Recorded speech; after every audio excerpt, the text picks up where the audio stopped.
Particularmente en Aceval no he tenido consultas al respecto, pero los delegados de otras localidades, como ser Venado Tuerto, hablé con los delegados de Rosario, están teniendo consultas al respecto de este tarifazo masivo, por así decirlo, que genera repercusión en toda la gente, desde abajo hasta arriba genera repercusión.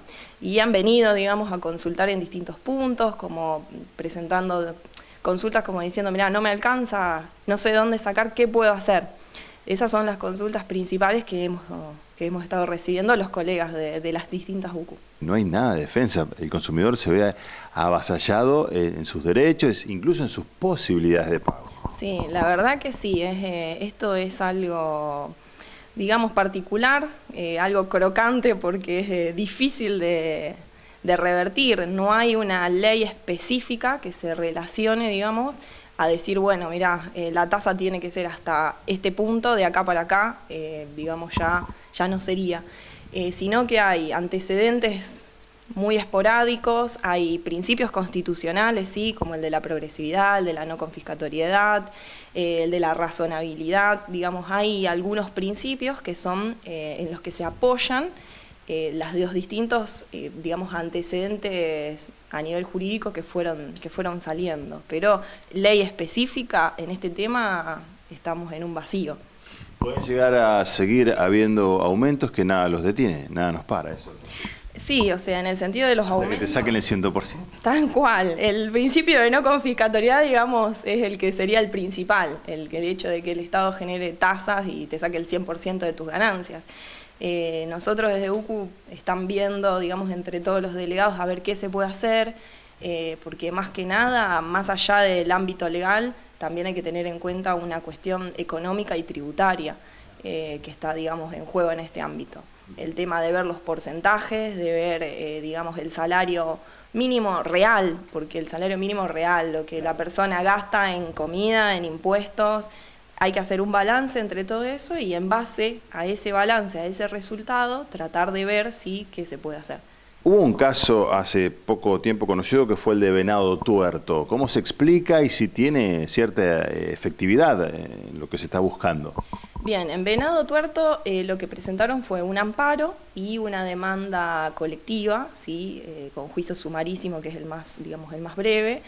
Pero en realidad en Venado Tuerto no es tan principalmente así, es razonable o no es razonable el impuesto, sino que ellos se apoyan en la violación a un principio constitucional, sí, que es el de la audiencia pública previa, que es el que tienen que tener estos órganos, digamos, que abastecen como requisito previo a la hora de establecer una tasa. Ellos se apoyan en esa violación del principio constitucional, más bien, no, digamos, en la razonabilidad o no del impuesto. Pero bueno, vamos a ver cómo termina esta cuestión, porque por un lado establecieron el amparo, que salió a favor de los delegados de UCU de Venado Tuerto, que está la jueza, la doctora Celeste Rosso, es la jueza que está a cargo de este caso. Bueno, le dio la derecha obviamente a UCU en el sentido de que retrotrajo las tarifas a diciembre del año 2017, donde en el medio hubo 2 aumentos, digamos, de luz.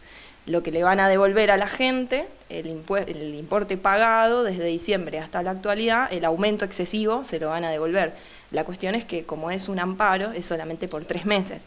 Ahí están viendo, digamos, principalmente la demanda colectiva, qué fuerza tiene y hasta dónde puede llegar. Eso es lo que está principalmente en tratativas, pero tanto la demanda como el amparo se apoyan en el mismo fundamento, que es el tema de la audiencia pública previa, que es un requisito. ¿En este caso no hubo? No hubo. Ellos tienen una cooperativa, ¿sí? Ahí en Venado Tuerto, y bueno, ellos establecieron un tarifazo sin esa consulta, sin esa audiencia pública previa, que es lo que se apoya principalmente el amparo y la demanda.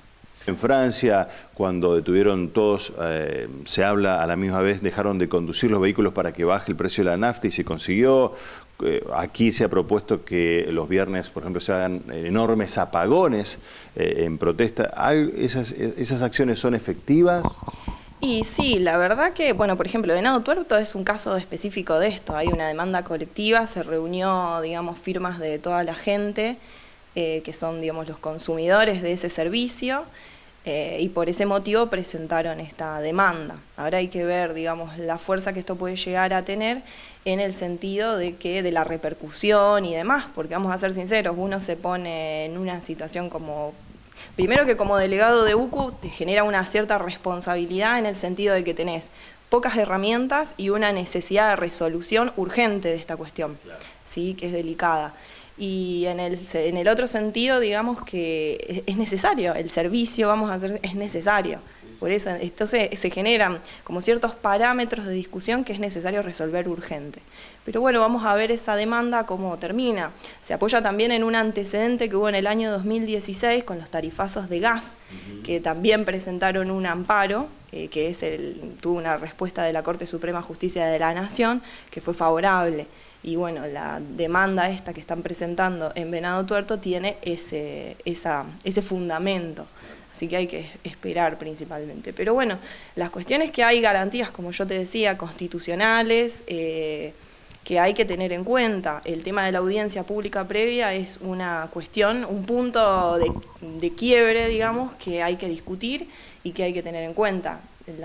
Digamos, estos servicios, estos proveedores, son requisitos que tienen que cumplir y habría que analizar en cada caso en particular si realmente se está cumpliendo y si no se está cumpliendo, poner un punto, digamos, como consumidor.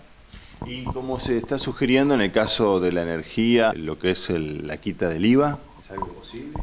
Y la quita del IVA es un tema más bien tributario a analizar, se necesita dar una respuesta en ese sentido, se necesitan estudios específicos, como yo te comenté antes, o sea, hacer un análisis social principal, un análisis tributario, porque, como te decía, la nación es el principal proveedor de energías.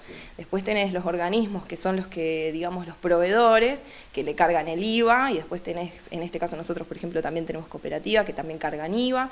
Entonces, como que llega a la sociedad con un IVA, que generalmente es el problema. Pero también es entendible, si vos te pones del otro lado, es entendible en el sentido de que hay todo un mecanismo de cableado, de mantenimiento, que también tiene que ser abastecido. Lo que no estoy justificando, el IVA del IVA, ¿se entiende? Todo tiene que ser en la medida de la razonabilidad, como dicen los principios constitucionales. Las cuestiones que hay que sentarse a analizar, la razonabilidad, las cuestiones tributarias y el de confiscatoriedad en el sentido de que si esto te cubre el 100% de tu sueldo o no te lo cubre. Pero esas son cuestiones que por ahí tienen que venir propuestas desde, ya sea nación, provincia, proyectos de ley. Tiene que haber cuestiones que frenen esto.